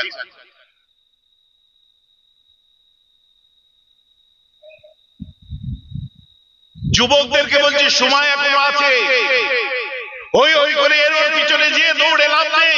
কে কখন পাইয়ে দেবে হলো আপনার ভিখারির মতো ঘুরো না। আল্লাহ দাম দিয়েছে, নিজে চেষ্টা করো, নিজে নিজে সমাজে মাথা তুলে দাঁড়িয়ে নিজের আইডেন্টিটি তৈরি করো, তবেই তুমি বাপের বেটা। কবে বেকার ভাতা দেবে তবে আমার হবে, কবে কি বলে কন্যাশ্রী দেবে তবে আমার মেয়ে পড়বে, কবে বিধবা ভাতা দেবে তবে খেতে পাবো? কথাটা আমার বুঝতে পারছেন? তুমি নিজে নিজের আইডেন্টিটি তৈরি করো। গভর্নমেন্ট কি দিচ্ছে না দিচ্ছে তোমার এক্সট্রা পাও না, কিন্তু তুমি নিজের আইডেন্টিটি নিজে তৈরি করো যে হ্যাঁ আমি পারি, আমি করব, আমি যে কাজটা করি আরো মন দিয়ে করবো, আরো সুন্দর করে করে। কিসের কাজ হয় এদিকে বাবু? কিসের লাইন এদিকে? সব রকম মানে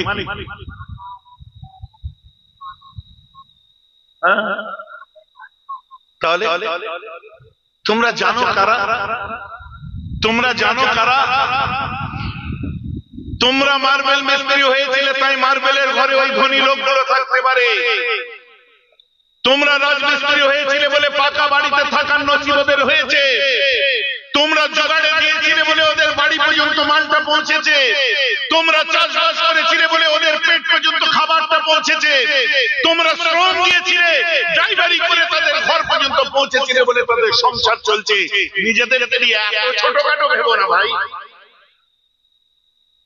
এত ছোট জায়গা থেকে দেখো না নিজেকে। আমার হবি কি বলেন তো?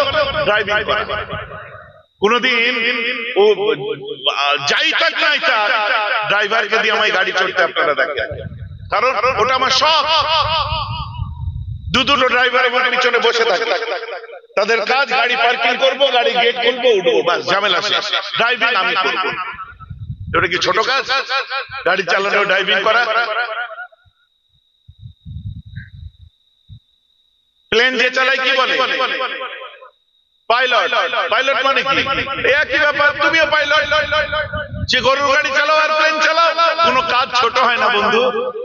কোন কাজকে ছোট করে দেখো না। দেশ বিদেশ ঘোরা ছেলে আমি, সিদ্ধাতের সাথে মন দিয়ে সেই কাজটা করো, ইনশাআল্লাহ তোমার কষ্টের দিকে লক্ষ্য করে আল্লাহ দেবে। এটা আমাদের বর্তমান বলা দরকার। ওই হই হই করে টাইম নষ্ট করে কোনো লাভ নেই। ও নেতা, ও ঠিক যে যা সাইড হয়ে যাবে, কেলানি তুমি খাবে।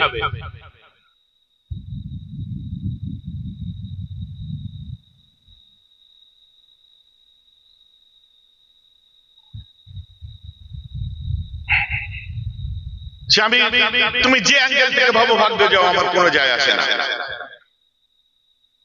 আমার কাছে কথা হচ্ছে তুমি নিজে স্বয়ং সম্পন্ন হও। আল্লাহ তোমাকে ক্ষমতা দিয়েছে, দুটো হাত দিয়েছে, দুটো হাত দিয়েছে তোমাকে, তুমি নিজে খাটো। আমার মুসলমান আর বেশি আমি এই লাইনে বাড়াচ্ছি না, একটু চলুন। আম্মা ফাতেমা বলছে আব্বু খুব মজার ব্যাপার আছে। বলে কি? বলছে ওই ঘরে যে মেয়েটা আছে ও আমাদের আল্লাহকেও আল্লাহ বলে মানে না, আর তোমাকেও রসুল বলে মানে না। আমার রসুল বলছে মা গো, ও যখন আল্লাহকে আল্লাহ বলে মানে না আর রসুলকে রসুল বলে মানে না, তো কিসের জন্য তুমি ওকে পানি পান করালে? ওই সময় 5 বছরের বাচ্চা আম্মা ফাতেমা বলেছিলেন, আম্মা আমার মা বলেছে ও আমার আল্লাহকে আল্লাহ বলে মানুক আর না মানুক, তোমাকে রসুল বলে মানুক আর না মানুক, আমার আল্লাহ তো রহমানুর রহিম আর আপনি তো রাহমাতুল লিল আলামিন, আপনি তো সবার জন্য। ও কোন ধর্মের দেখার দরকার নেই, পিয়াসাকে পানি পান করালে আমার আল্লাহ আমাকে জান্নাত দিয়ে দেবে। জোরে বলেন না সুবহানাল্লাহ। কোন জাতির দেখার দরকার নেই, মা বলেছে ওকে পানি খাওয়ালে। এখন ওই ধর্মেন্দ্র না জিতেন্দ্র কি নাম, ওকে কি বুঝাবে? তুমি ধর্মের, তুমি সম্প্রীতি শিখাচ্ছ, মানবতা শিখাচ্ছ, সাম্যবাদ শিখাচ্ছ, মূল্যবোধ শিখাচ্ছ, নৈতিকতা শিখাচ্ছ। যে ধর্মের 5 বছরের বাচ্চা মেয়ে কোন জাতির দিকে দেখে না, পিয়াসাকে পানি খাওয়ালে জান্নাত পাই, এই শিক্ষা পায়, আর সেই জাতির মানুষটাকে সাম্প্রদায়িক বলতে লজ্জা করে না? ইসলামকে দেখুনি এখনো, মুসলমান চোখে দেখুনি এখনো। মুসলমানদের কোন কথাকে দুর্বলতা হিসেবে নিও না, এটা তাদের আদর্শ, রাসূল শিখিয়েছে। হ্যাঁ, আমরা এইভাবেই চলতে অভ্যস্ত, কারণ আমরা সুফিজমে বিশ্বাস করি, ওলিয়া উলিয়াদেরকে ভালোবাসি। এমন মুসলমান খেয়াল করে শুনে রেখে দিন, যতক্ষণ পর্যন্ত মনটা আপনার ঠিক না হচ্ছে, তাজকিয়ায়ে নফস যতক্ষণ না করতে পারছেন, কোনো কিছুতেই আপনার কাজ আসবে না।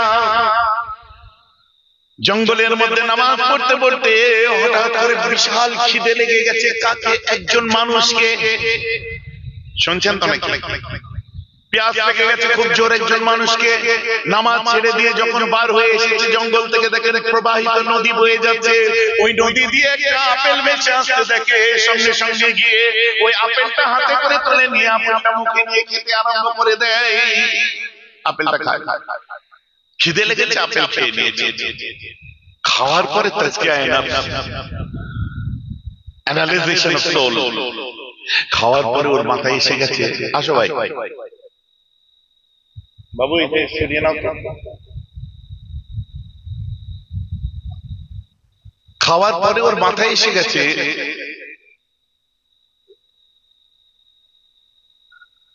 আমি আপেলটা তো খেলাম, এটা কার গাছের আপেল? এইভাবে ভাবে যে নদীতে ভেসে আসছে, আমি খেয়ে নিয়েছি, ঝামেলা না। তাকবীর দিন, নারে তাকবীর, আরে জোর করে দিন, নারে তাকবীর।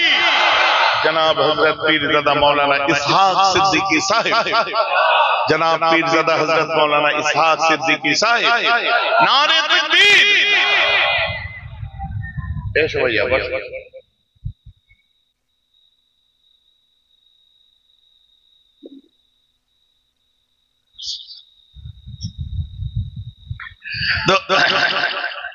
আপেল ভেসে আসছে, খেয়ে নিয়েছি, ঝামেলা শেষ। আরে বাবা বর্ষাকাল হেঁটে আসছি, রাস্তায় কই মাছ দেখতে পেয়েছে, খপ করে ধরেছে, যে বাড়িতে রান্না করে খেতেও খেলো, আর তারপরে বাড়িতে যে গল্প দিল কি একটা পাক্কা, পরের দিন বাইরে এসে গল্প দিচ্ছে কি পাক্কা কই মাছ পেয়েছি, বুঝতে পারছেন? কার পুকুরের পেলি ওসব জানি না, রাস্তায় পেয়েছি, খেয়ে নিয়েছি। আরে মাছ যে রাস্তায় হয় না, পুকুরে হয়, দুই পাশে দুটো পুকুর, যার হোক একটা মালিককে বলে দে ভাই তোর পুকুরের মাছ খেয়েছি। তো ইনিও তাই করতে পারতেন, আপেল পেয়েছে, খেয়ে নিয়েছি, চলে গেল। নদী ধরে ধরে গেল, যাওয়ার পরে দেখে একটা বড় আপেলের বাগান, দেখছে সেই আপেল আরো ভেসে আসছে। বাগানের মালিককে খুঁজলো, খুব সুন্দর চেহারা আসলো, কি নাম আপনার? বলছে সৈয়দ শামী। আচ্ছা, আমি আপেল আপনার বাগানের খেয়েছি, আপনি আমায় মাফ করে দিন, আমি 3 দিন হাঁটছি। চিন্তা করছে একটা আপেল আর 3 দিন হাঁটা, এ তো সাধারণ ছেলে নয়। বলছে ভাই মাফ করতে পারি, তোমাকে 12 বছর আমার বাড়িতে কাজ কাম করতে হবে। বলছে একটা আপেল আর 12টা বছর? সঙ্গে সঙ্গে অ্যানালাইজ করতে আরম্ভ করলো, জাহান্নাম বেশি কষ্টের না 12 বছর? ঠিক আছে, জাহান্নাম কষ্টের, চলুন 12 বছর হয়ে গেছে। 12 বছর পরে বলছে আজ আমার সাজা মুক্ত হয়ে গেছে। তুই কি করতে ওয়াজ করবি? বলছে 12 বছর। ও বাবা, 12 বছর পরে যখন বলছে এবার আমি বাড়ি যাই, সঙ্গে সঙ্গে বলছে যে দেখো আমি তো ভেবে দেখবো বলেছিলাম। তার মানে কি? আমার মেয়েকে তোমায় বিয়ে করতে হবে। বিয়ে দেবে 12 বছর পর? বলে হ্যাঁ হ্যাঁ, ঠিক আছে আমি রাজি আছি। বলছে মেয়েটা চোখে কানা। চোখে কানা শুনতে পাই তো? বলে না, কানে কালা। শুনতেও পাই না, কথা বলতে পারে মানে না, মুখে বুবা। হাঁটা চলা করতে পারে, পায়ে লুলো, লাংড়া। হাত আছে তো বলে হাত লুলো। বলছে আমার কপালই ফাটা, এখন কি হবে? বলছে জাহান্নাম কষ্টের না, এই মেয়ে নিয়ে সংসার করা কষ্টের। দেখছে জাহান্নাম কষ্টের, দ্যাট ইজ অ্যানালাইজেশন অফ সোল। কাদ আফলাহা মান যাক্কাহা।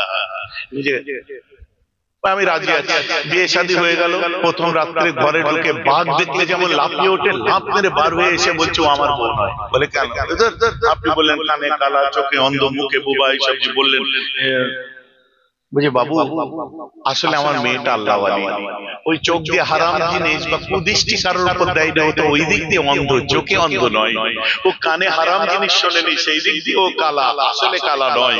ও জবানে কোনোদিন গীবত করেনি, ও সেদিক দিয়ে বুবা, আসলে বুবা নয়। এই হাত দিয়ে কোনোদিন মানুষের কোনো ক্ষতি করেনি, ও সেদিক দিয়ে লুলা। ওই পায়ে কোনোদিন গায়ের মারদের দিকে হেঁটে যায়নি, হারাম পথে, ওই দিক দিয়ে ও লাংড়া। আমার মেয়েটা বড় আল্লাহওয়ালি, কার হাতে তুলে দেবো আমি খুঁজছিলাম। তাই আজকে দেখলাম 3 দিন একটা আপেলের জন্য যে হাঁটে, সে নিশ্চয়ই বড় আল্লাহওয়ালা ছাড়া কেউ নয়। আজ তোমার হাতে আমি তুলে দিলাম। বিয়ের পরে দীর্ঘদিন বাচ্চা হয়নি, অনেক দিন পর বাচ্চাটা হয়েছিল। ওই বাচ্চাটার নামই হলো গৌসুল আজম আব্দুল কাদের জিলানী। বলুন না সুবহানাল্লাহ। বড় পীরের একটু জন্মের ঘটনা শোনালাম, বড় পীর সাহেবের জলসা। তাই যে আপেল বাগানের মালিকের নাম সৈয়দ সামি, আর মেয়েটার নাম হলো আমাতুল জব্বার হযরত ফাতেমা উম্মুল খায়ের আমাতুল জব্বার হযরত ফাতেমা। বাপের নাম হলো আবু সালেহ মুসা জঙ্গি রহমাতুল্লাহ আলাইহি। আবু সালেহ মুসা জঙ্গির আব্বার নাম হচ্ছে ইমাম রাজি। ইমাম রাজির আব্বা হচ্ছে ইমাম জুনায়েদ। ইমাম জুনায়েদের আব্বা হচ্ছে ইমামে আপনার মুসা কাজিম। মুসা কাজিমের আব্বা হচ্ছে ইমামে জাফর সাদিক। তার আব্বা হচ্ছে ইমামে বাকির। তার আব্বা ইমাম যাইনুল আবেদিন। তার আব্বা হচ্ছে হযরতে ইমাম হুসাইন। তার আব্বা হচ্ছে হযরতে আলী। আলীর নিসবত উসমান গনি। উসমান গনির निस्बत उमर फारूक, उमर फारूक के निस्बत हजरत अबू बकर, अबू बकर के निस्बत हमारे रसूल, रसूल के निस्बत हमारा अल्लाह। करे बोलो सुभान। কাদিয়া তরিকা যারা আমাদের চাঁদ তরিকা, এই যারা নিসবত অনুযায়ী ওজিফা করে সবাই যায়। এখন আমার সামনে আমার বড় ভাই এসেছে, ওয়াজ নসিহত করবে। কি হলো? এখন ওয়াজ নসিহত করবে আমার বড় আদরের প্যারে ছোট ভাই আপনাদের সামনে আলোচনা করবে। আপনারা আলোচনা শুনেন। আমার প্রথম থেকে শেষ কথা একটাই, দুনিয়া যেমন মানুষের জন্য বলা একটা কাজ, ফুরফুরার বিশেষত্ব হচ্ছে দিনের পথে কবরটাকে ঠিক করানোর জন্য আলোচনা করা।